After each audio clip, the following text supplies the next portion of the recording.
Hey folks, Mike with Skinner's Custom Screens here. This is what's up today. We're going to be measuring a lot of windows for solar screens, and we'll show you how some of these are measured and how we attach them. Up we go.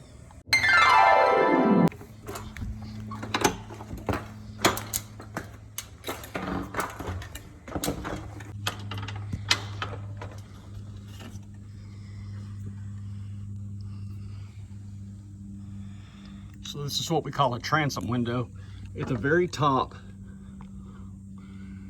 you can see it has a little track. So the way we're going to build this screen is we're going to build it such that it slides into that track and has a tension spring on the top to hold tension. And then we will drill the screen frame into this trim that goes all the way around the window, all the way around.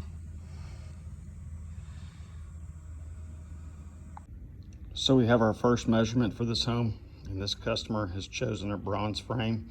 Frame size is 5/16 by 1 inch, and it will be 90% dark bronze screen.